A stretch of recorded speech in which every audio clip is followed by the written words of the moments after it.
10 উইকেটেই পেসারদের বাংলাদেশের ইতিহাসে এই প্রথম। নতুন দিগন্ত তা বলাই যায়। বাংলাদেশের ক্রিকেট সমর্থকেরা অন্তত তেমনটি ভাবতে পারেন। আন্তর্জাতিক ক্রিকেটে প্রতিপক্ষের ইনিংসে সবগুলো উইকেট নিয়েছেন বাংলাদেশের পেসাররা। এমন দৃশ্য অবশ্য নতুন না, কিন্তু টেস্টে এই প্রথম। রাওয়ালপিন্ডি টেস্টে আজ চতুর্থ দিনে নিজেদের দ্বিতীয় ইনিংসে 172 রানে অল আউট হয় পাকিস্তান।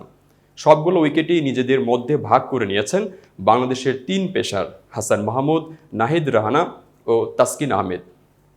টেস্টে এই প্রথম এমন নজির দেখা গেল বাংলাদেশের পেসারদের কাছ থেকে।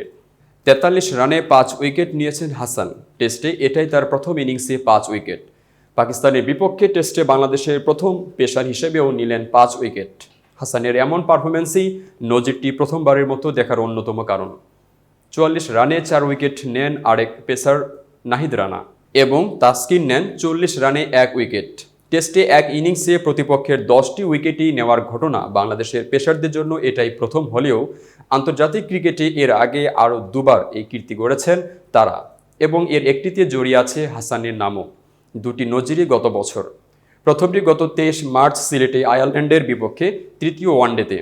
বাংলাদেশের 10 উইকেটে জয়ের সে ম্যাচে 101 রানে অল আউট হয়েছিল আয়ারল্যান্ড। 29 রানে 2টি উইকেট নিয়েছিলেন ইবাদত হোসেন। 26 রানে 3 উইকেট নেন তাসকিন এবং হাসান নেন 32 রানে 5 উইকেট। 3 সংস্করণ মিলিয়ে হাসানের ক্যারিয়ারে এটাই সেরা বোলিং, এবং আন্তর্জাতিক ক্রিকেটে প্রতিপক্ষের ইনিংসে 10 উইকেট নেওয়ার সেটাই প্রথম নজির গড়েছিলেন বাংলাদেশের পেসাররা। এতক্ষণ বার্তা বৈঠকের সাথে থাকার জন্য ধন্যবাদ। নতুন নতুন তথ্য ও সংবাদ পেতে বার্তা বৈঠকের ইউটিউব চ্যানেল ও ফেসবুক পেজের সাথেই থাকুন।